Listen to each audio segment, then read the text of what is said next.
Hello, friends, and welcome to the Exams Made Simple. So, we are back again with the Hindu Complete Newspaper Analysis for 19th of March 2025. 19 मार्च 2025 का analysis देखेंगे. आप लोग please like और share करें. आप लोग करते ही नहीं हैं, फिर उससे मेरी भी हिम्मत टूट जाती है. तो please do that from your and, ताकि हम भी अपना कंटिन्यू करते रहें वीडियोस. एंड कंटेंट आपको इससे अच्छा कहीं नहीं मिलेगा. That is my personal guarantee. Start करते हैं सबसे पहले आज के एनालिसिस को from the front page.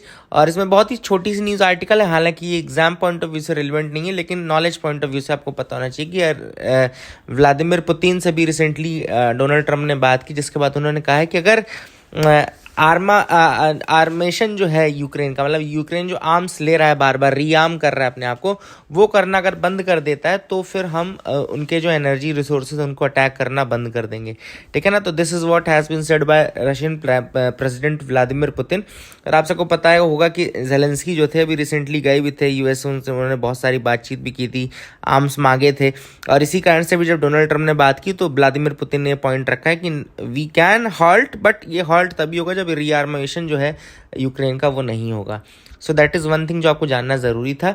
Now let's move to another topic जो कि सुप्रीम कोर्ट के जजमेंट से रिलेटेड है. पॉलिटी का आप टॉपिक इसको नोट कर सकते हैं. GS2 का इंपॉर्टेंट हिस्सा रहेगा. Right to development priority under fundamental rights. अब ये क्या कह रहा है सुप्रीम कोर्ट? अभी रिसेंटली हुआ क्या था कि एनजीटी, आप सबको पता होगा, नेशनल ग्रीन ट्रिब्यूनल, आप सबको पता है कि एनजीटी क्या करता है. ये इन्वायरमेंट फ्रेंडली प्रोजेक्ट्स को देखता है. अगर कोई प्रोजेक्ट इन्वायरमेंट फ्रेंडली नहीं है या इन्वायरमेंटल क्लियरेंसेज नहीं लिए गए हैं तो उन प्रोजेक्ट्स को आगे नहीं बढ़ने देता है, रोकता है. सही भी करता है भाई, इन्वायरमेंट की बात है. बट यहाँ पर एक चीज़, उन्होंने एक प्रोजेक्ट रोका था जिसको अभी और जिसमें डेवलपमेंट एक्टिविटीज़ होनी थी ऑरोविले में, है ना. आप सबको पता होगा ऑरोविले फाउंडेशन है, वहाँ पे डेवलपमेंट एक्टिविटीज़ होनी थी, तो उसको उन्होंने रोक दिया था. कहा कि आपने इन्वायरमेंटल क्लियरेंसेज नहीं लिए हैं. Now the supreme court has said that you have to maintain a golden balance between development and environment. Supreme court का ये कहना है कि आपको एक बैलेंस बनाना है between the development and environment. और उन्होंने ये भी कहा कि हाँ, ये बिल्कुल सही बात है कि प्रिकॉशनरी आपको प्रिंसिपल फॉलो करना पड़ेगा.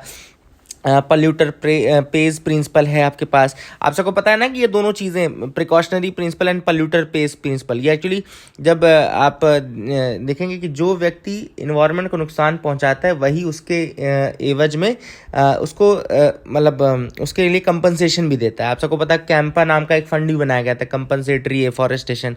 अगर आप इन्वायरमेंट को डिस्ट्रॉय करते हैं, पेड़ों को काटते हैं किसी इन्वायरमेंटल प्रोजेक्ट, किसी डेवलपमेंटल प्रोजेक्ट के लिए, तो आपको उतना ही एकड़ लैंड और उतना ही प्रॉपर्टी में आपको प्लांटेशन करवाना होगा या उसके एवज में आपको कंपनसेशन देना पड़ेगा कैंपा अथॉरिटी में. तो इस तरीके से पल्यूटर पेज प्रिंसिपल भी हमारे यहाँ.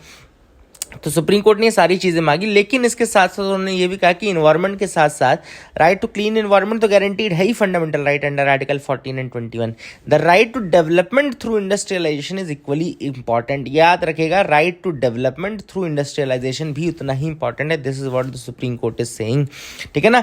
एंड उन्होंने ये भी कहा कि राइट टू डेवलपमेंट अगर नहीं होगा तो बाकी सारे राइट्स भी आपके कहीं ना कहीं चले जाएंगे, क्योंकि जब आप डेवलप ही नहीं हो पा रहे हो तो फिर आपको इक्वालिटी और ये सब लेकर के क्या करोगे. तो this is one important judgment जो कि आपका मेंस पॉइंट ऑफ व्यू से इंपॉर्टेंट है. कल को अगर मेंस में क्वेश्चन आता है एनवायरनमेंट और डेवलपमेंट के बीच में बैलेंस के ऊपर या इक्विलिब्रियम के ऊपर, तो आप सुप्रीम कोर्ट का जजमेंट कोट कर सकते हैं.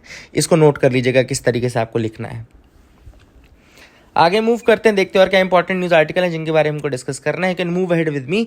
India takes 24th spot in free speech survey. हालांकि इस सर्वे की कोई वैल्यू नहीं, क्योंकि इसको ऐसे ही किसी थिंक टैंक ने किया है. Independent US based think tank है जिसका नाम है फ्यूचर ऑफ फ्री स्पीच, है ना. बट ठीक है, फ्यूचर ऑफ फ्री स्पीच, अभी ऐसे जो फैक्ट्स होते हैं ना, इनका भी आप यूज़ आंसर राइटिंग में करते हो. जब मेंस आंसर राइटिंग आती है ना, तो आप ऐसे ही सर्वेज का जिक्र करते हो. जैसे कल को कोई क्वेश्चन आता है फ्रीडम ऑफ स्पीच के ऊपर, इंडिया में स्टेटस पूछता है, क्या स्टेटस है, पिछले डिकेड में क्या चेंजेस आए हैं, कुछ इस तरीके से अगर क्वेश्चन पूछता है तो आप फ्यूचर ऑफ फ्री स्पीच और इन सबको मेंशन कर सकते हो वहाँ पे, है ना. क्योंकि सर्वे तो सर्वे ही है ना, भले हम माने कि ना माने, बट अपने आंसर को जस्टिफाई करने के लिए आप ये सर्वे भी कोट कर सकते हो. तो फ्यूचर ऑफ फ्री स्पीच एक independent US based think tank है जिसने रैंक किया है इंडिया को 24th आउट ऑफ 33 कंट्रीज. 24वीं रैंक है इंडिया की 33 कंट्रीज में.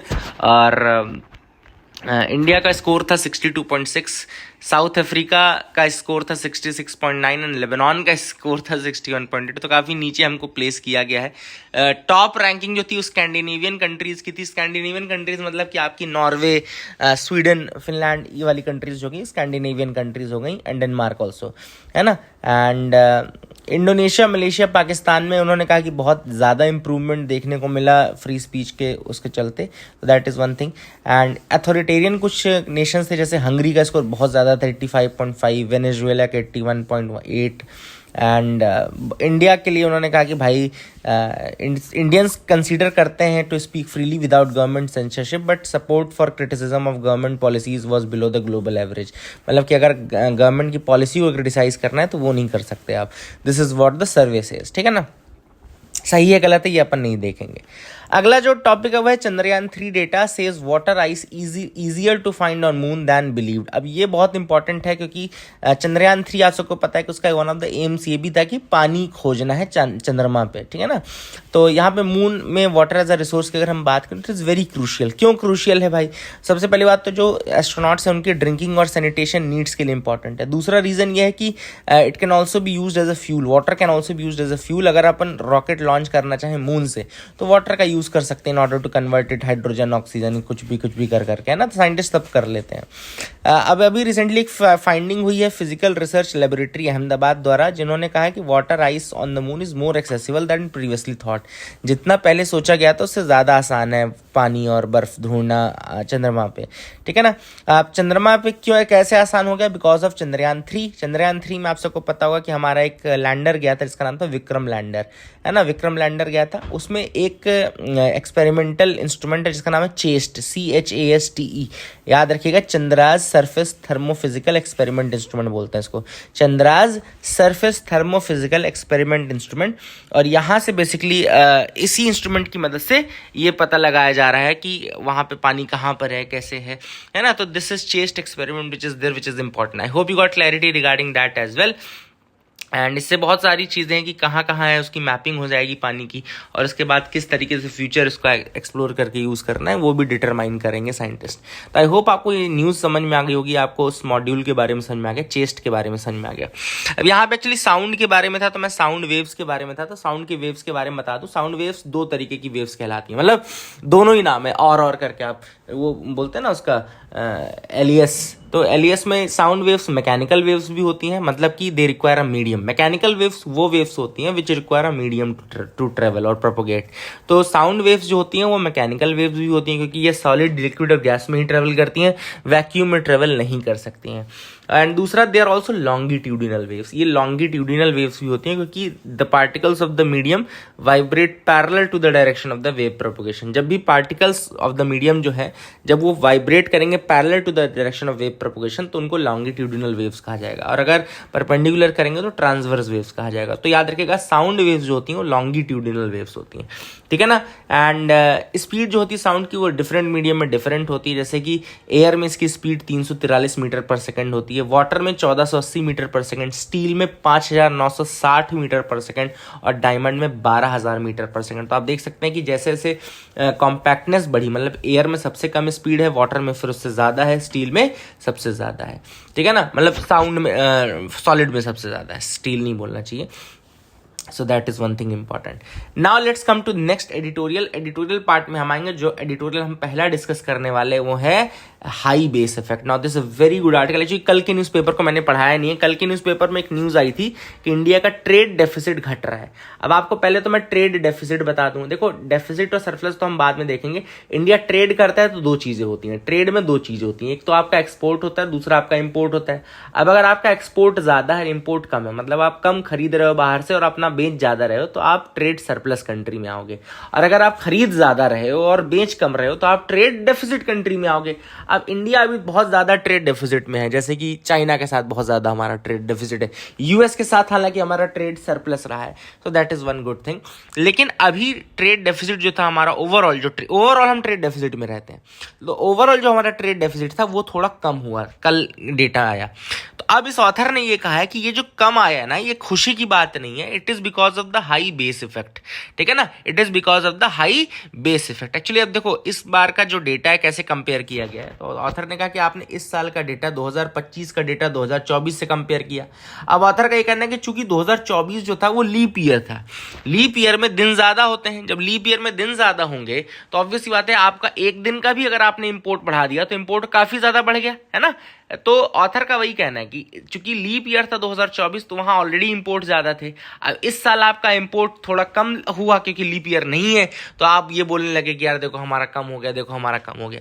तो इसका ऑथर ने कहा कि भाई ये बेस इफेक्ट रीजन। देखो बेस इफेक्ट में बिल्कुल लेमेंस भाषा में बताऊं आपको, बहुत ही प्यारी भाषा में बताऊंगा आपको, एक बार में समझ में आ जाएगा। सपोज करो मैं 10 सेव खाता हूं डेली, सपोज करो मैं 10 सेव डेली खाता हूं। एक दिन मैंने 20 सेव खा लिए, ठीक है ना, अगले दिन मैंने 15 सेव खाए, है ना। अब मैं डेली 10 सेव खाता था, एक दिन अचानक मैंने 20 सेव खा लिए, अगले दिन मैंने 15 सेव खाए। तो अब आप बोलोगे सर ये देखो 5 की गिरावट आपको देखने को मिल रही है, बट ये 5 की गिरावट नहीं है, मैं ऑलरेडी 10 खाता था डेली और आज मैं 15 खा रहा हूं, तो भी आप बोल रहे हो कि ये देखो गिरावट हुई है। तो इसका रीजन ये है कि बीच में मैंने बहुत ज्यादा खा लिया, है ना। तो बेस मेरा चूंकि बड़ा था इसलिए आपको गिरावट ज्यादा दिख रही है, ठीक है ना। समझ में आना, बहुत सिंपल एग्जाम्पल मैंने आपको बताया, ठीक है ना। अगेन आई विल रिपीट, मैं 10 सेव खाता था रेगुलरली, अचानक मैंने एक दिन 20 सेव खा लिए, अब नेक्स्ट डे मैंने जब 15 सेव खाए तो आप बोलोगे कि सर ये देखो 5 की घटौतरी हुई है, पर मैं बोलूंगा कि नहीं यार मैं रेगुलरली से अभी भी 5 ज्यादा खा रहा हूं, मतलब ये गिरावट नहीं है, ये अभी भी ज्यादा है, बट चूंकि मेरा बेस जो आप चेक कर रहे हो वो 20 है इसलिए आपको यहाँ गिरावट देखने को मिल रही है। तो यही होता है बेस इफेक्ट, है ना। चूंकि आपके इंपोर्ट ऑलरेडी बहुत ज्यादा थे लास्ट ईयर, तो इस साल अगर आपने कम दिख रहा है आपको, तो उसका रीजन ये कि बेस इफेक्ट पिछले साल ज्यादा था। दूसरा रीजन ऑथर ने बोला ट्रेड डेफिसिट कम होने का, वो है जो ग्लोबल आप एक स्लो डाउन देखने को मिल रहा है, लोग इंपोर्ट कम कर रहे हैं, आप गोल्ड कम इंपोर्ट कर रहे हो, आप ऑयल कम इंपोर्ट कर रहे हो, तो ऑब्वियसली बात है ट्रेड डेफिसिट घटेगा ही। और वहीं पे ऑथर ने एक चीज के लिए चेताया भी है कि अगर यूएस चाहेगा, अगर यूएस आपके साथ अपना ट्रेड डेफिसिट जो है, यूएस का ट्रेड डेफिसिट है हमारे साथ, ठीक है ना, तो यूएस अगर ट्रेड डेफिसिट को बैलेंस करने की कोशिश करेगा तो हमारा ट्रेड डेफिसिट एकदम से बहुत ज्यादा बढ़ जाएगा, क्योंकि अभी तक हमारा जो ट्रेड डेफिसिट है उसको बैलेंस कर रहा है यूएस के साथ हमारा ट्रेड सरप्लस, है ना। हमारे ओवरऑल ट्रेड डेफिसिट को क्या बैलेंस कर रहा है कि हम यूएस के साथ ट्रेड सरप्लस है, तो वो बैलेंस कर देता है थोड़ा, है ना। लेकिन अगर यूएस कोशिश कर रहा है, क्योंकि यूएस ने कई बार बोल दिया कि अब हम ट्रेड डेफिसिट कंट्री नहीं रहेंगे, तो यूएस अगर अपनी कोशिश में सफल हुआ तो हम एक ट्रेड डेफिसिट बहुत ज्यादा हमारा बढ़ जाएगा, बढ़ा हुआ दिखेगा। तो यही रीजंस ऑथर ने यहाँ पे दिया। आई होप यू गॉट क्लैरिटी। बहुत अच्छा आर्टिकल था, अगर आप समझ पाए हो तो अच्छी बात है, नहीं समझ पाए हो तो मुझसे पूछ लेना यार। अगला है the dystopian side of Insta commerce. अब ये आर्टिकल जो लिखा गया है, ये लिखा गया है गिग वर्कर्स के ऊपर और उनके ऊपर होने वाले अत्याचार के ऊपर। देखो पहले का ज़माना अगर आपको याद हो, जैसे मेरे घर में तो मैं भी गया था अपने पिताजी के साथ, मजदूर जब ढूंढने जाते थे पहले, आपको याद आ जाएगा, जब आप मजदूर ढूंढने जाते थे तो आपने देखा होगा कि आप एक मंडी में जाते थे, मतलब एक ऐसी जगह जाते थे जहाँ बहुत सारे मजदूर खड़े रहते थे, ऐसे खड़े रहते थे, फिर एक एक करके वो आपको मिलते थे, अपना दाम बताते थे ऐसे करके, तो आप फिर आप उनमें से किसी एक दो मजदूरों को अपने घर में काम करने के लिए ले करके आते थे, ठीक है ना। तो अब ऑथर का ये कहना है कि ये जो गिग वर्कर्स है ना, it is nothing but a Mandi of digital nature, ठीक है ना। ये डिजिटल नेचर की मजदूर मंडी है, डिजिटल मजदूर मंडी है। क्या है? डिजिटल मजदूर मंडी, ठीक है ना। तो this is what the author says. अब क्यों है डिजिटल? क्योंकि आप क्या कर रहे हो, आप एक एल्गोरिदम के उससे चेक कर रहे हो कि भाई कहाँ पे कोई डिलीवरी बॉय है कि नहीं है, फिर आप एल्गोरिदम से किसी को अलॉट कर देते हो। अब जिसको अलॉट करते हो उसको तो चलो डिलीवरी करने के कुछ पैसे मिलेंगे, बट जिसको अलॉट नहीं कर रहे उसका क्या, है ना। बहुत सारी चीज़ें। पहले आप क्या होता था, ह्यूमन टच रहता था आपके पास, आप जाते थे तो आपको समझ में आता था कि भाई ये ज़रूरतमंद है, इसको ज़्यादा ज़रूरत है, कई बार ऐसे समझ में आ जाता था ना। तो एक इमोशनल और ह्यूमन एस्पेक्ट जो था वो चला गया है। अब आपने क्या कर दिया, एल्गोरिदम तो भाई किसी की सगी है नहीं, एल्गोरिदम का कोई माँ बाप है नहीं, तो एल्गोरिदम तो उसी तरीके से बिल्कुल मैथ्स के हिसाब से काम करती है। तो that is what has been said by the author in this article. दूसरा ऑथर ने कहा जो इंस्टा कॉमर्स आ गया, इंस्टा कॉमर्स मतलब कि हम 15 मिनट में डिलीवरी कर देंगे, 5 मिनट में डिलीवरी कर देंगे। जेप्टो का नाम आपने सुना होगा, ब्लिंकिट का नाम आपने सुना होगा, मतलब आप पलक झपकी आपके पास सामान है, भाई सामान आ तो जाएगा पलक झपकते, लेकिन इसको लाने वाला भी कोई है ना व्यक्ति, जिसको ना तो आप कोई सोशल सिक्योरिटी दे रहे हो, सबसे कम दामों पे काम कर रहा है वो बंदा, है ना कोई सोशल सिक्योरिटी है, ना कोई दाम, उसकी वेजेस बहुत ज़्यादा है। तो ये सारे जो है एक्सप्लॉयटेशन के ही तरीके हैं। This is what has been said by the author in this article. And इसीलिए ऑथर ने कहा है कि भाई जो आपके ये गिग वर्कर्स हैं, इनके लिए आपको कुछ सोचना चाहिए, गवर्नमेंट को कुछ सोचना चाहिए, पॉलिसी लेकर के आनी चाहिए। तो I hope you got clarity regarding that as well. आगे मूव करते हैं, देखते हैं और क्या इंपॉर्टेंट आर्टिकल है। What factors influence women participation. अब एक्चुअली यहाँ पे इंडियन पॉलिटिक्स एक पैराडॉक्स के बारे में बताया गया ऑथर द्वारा। पैराडॉक्स ये कि इंडिया की जो वुमेन है they are very active in politics. वो एक्टिव है अपने घर लेवल पे, समाज लेवल पे, है ना, वोटिंग पे बहुत ज़्यादा एक्टिव है। बट ये जो एक्टिविटी है, उनकी जो एक्टिवनेस है, वो रिफ्लेक्ट नहीं हो पाती है जब हम इलेक्टेड कैंडिडेट्स की लिस्ट देखते हैं, ठीक है ना। मतलब कि वोटिंग के अलावा उनका पार्टिसिपेशन कहीं और बहुत ज़्यादा नहीं बढ़ रहा है। This is what has been said by the author in this article कि भैया इन्फ्लुएंशियल वुमेन लीडर्स भी बहुत रही हैं हमारे यहाँ। जैसे कि आपने नाम सुना होगा इंदिरा गांधी का, आपने नाम सुना होगा सुषमा स्वराज जी का, है ना। बहुत सारे नाम हैं जो आपके दिमाग में आएंगे जब आप फीमेल पॉलिटिशियंस की बात करेंगे तो। लेकिन फीमेल पॉलिटिशियंस इतनी अच्छी अच्छी लीडर्स हमारे यहाँ हुई हैं, उसके बावजूद आज भी जो फीमेल पॉलिटिकल पार्टिसिपेशन है कम है ना। बाकी वर्ल्ड में ये मार्जिन 1990 के आसपास घट गया हमारे यहाँ, लेकिन ये शिफ्ट 2010 तक था। 2010 के बाद हमारे यहाँ घटना शुरू हुआ है थोड़ा ये गैप मेल फीमेल का, ठीक है ना। लेकिन अभी भी गैप बहुत ज़्यादा है। तो ऑथर का ये कहना है कि भैया वुमेन का जो नाम है ना, वो वोटिंग में ही उसका यूज़ कर रहे हैं। जैसे पहले भी वुमेन वोटर्स थे, वुमेन वोटर्स बहुत ज़्यादा मतलब उसको माना जाता है वुमेन वोटर्स को कि वो बहुत ज़्यादा कास्ट नहीं देखते हैं, वो जो बहुत ज़्यादा क्रीड नहीं देखते, बहुत सारे लोकल इश्यूज़ को देखते हैं। बट ये चीज़ भी कुछ रीजन्स के लिए ही सत्य है। जैसे कि वेस्ट बंगाल हो गया, ये सदर्न स्टेट्स के हो गए, तो वहाँ पे तो कई बार लोकल मुद्दे देखे जाते हैं। बट बहुत सारे स्टेट्स अभी भी ऐसे हैं जहाँ पे women voting just because of schemes and all, है ना। चाहे आप प्रेजेंट गवर्नमेंट का देख लो, बहुत सारी वुमेन सेंट्रिक स्कीम्स लाने का रीज़न ये है क्योंकि वुमेन वोटर्स बहुत ज़्यादा है एंड वुमेन पार्टिसिपेशन बहुत ज़्यादा है वोटिंग में। एक स्टडी हुई थी राजेश्वरी देशपांडे जी ने की थी, जिसमें उन्होंने कहा कि भैया वुमेन वोट नहीं करती हैं जेंडर के बेसिस पे और सोशल आइडेंटिटीज़ के बेसिस पे, है ना, रादर दैन वो रियल पॉलिटिकल एजेंसी को देखती हैं। ये सारी चीज़ें हैं जो कि राजेश्वरी देशपांडे ने स्टडी की है। बट ऑथर ने फिर वही बोला कि जो पॉलिटिकल पार्टिसिपेशन है वो वोटिंग के बियॉन्ड नहीं है, वोटिंग के बियॉन्ड आपको नहीं देखने को मिलेगा ना। मतलब वोटिंग तक तो ठीक है पॉलिटिकल पार्टिसिपेशन, लेकिन अभी भी रैलीज़ में वुमेन की रैलीज़ आप बहुत कम देखेंगे, वुमेन कैंपेनर्स बहुत कम देखेंगे, पॉलिटिकल एक्टिविज्म बहुत कम देखेंगे आपको वुमेन के अंदर दिखेगा, है ना। इसके अलावा आपको पार्लियामेंट में बहुत कम वुमेन दिखेंगी, आपको लेजिस्लेटिव असेंबलीज में बहुत कम वुमेन दिखेंगी, है ना। तो all these things show some gender bias towards man, है ना। तो I hope you got clarity regarding that as well. आगे देखते हैं और क्या इंपॉर्टेंट आर्टिकल्स हैं। ये जो प्रॉब्लम्स जो थी वो मैं आपको बता दी, आई होप आपको समझ में आ गई होगी, है ना। अच्छा आर्टिकल था, काफ़ी कुछ सीखने को भी मिला होगा इसमें। आगे मूव करते हैं। यहाँ पे रेड सी का नाम बहुत ज़्यादा है क्योंकि कल इजराइल ने बहुत ही खतरनाक एक अटैक किया है ना। और इस अटैक में 400 से ज़्यादा लोगों की जान चली गई, जिसमें ज़्यादातर महिलाएं और बच्चे थे। तो रेड सी के थोड़ा सा मैं आपको बॉर्डरिंग फैक्ट्स बता दूं। रेड सी कौन कौन सी कंट्रीज़ को बॉर्डर करता है?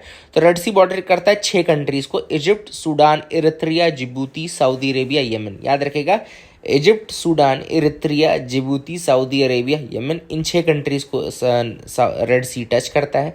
स्ट्रेट ऑफ बाबिल मंडेब जो है वो एक की स्ट्रेट है नियर रेड सी, जो कि सेपरेट करता है रेड सी को फ्रॉम गल्फ ऑफ एडन। याद रखेगा, रेड सी को सेपरेट करता है from gulf of Aden and gulf of Aden connect करती है इसको अरेबियन सी से। तो ये भी आपको पता होना चाहिए। इसके अलावा हॉर्न ऑफ अफ्रीका को मतलब ये स्ट्रेट ऑफ बाब एल मंडेब सेपरेट करता है टू द अरेबियन पेनिनसुला। तो ये भी आपको पता होना चाहिए। I hope you got clarity regarding that as well. ये समझ में आ गया होगा। आगे मूव करते देखते और क्या इंपॉर्टेंट है। कुर्स्क नाम की एक जगह थी, तो ये नोट कर लेना लोकेशन। कुर्स्क जो जगह है वो कहाँ पर है? तो इट इज़ इन रशिया। याद रखिएगा, रशिया में है कुर्स्क, तो ये याद रख सकते हैं आप लोग। एक और न्यूज़ आई है आज ओलंपिक्स के बारे में। अभी एक्चुअली इंटरनेशनल ओलंपिक्स कमेटी जो है उसकी मीटिंग हुई है ओलंपिया में।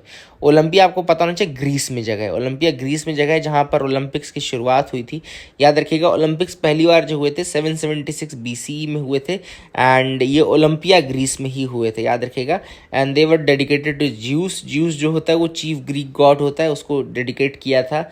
और हर 4 साल में होने का रीज़न ये है बिकॉज इसी डिफरेंस को बोलते हैं ओलंपियाड, है ना। याद रखिएगा, इंटरवल कॉर्ड एंड ओलंपियाड, 4 साल का डिफरेंस जो होता है उसको ओलंपियाड बोलते हैं, ठीक है, याद रखिएगा।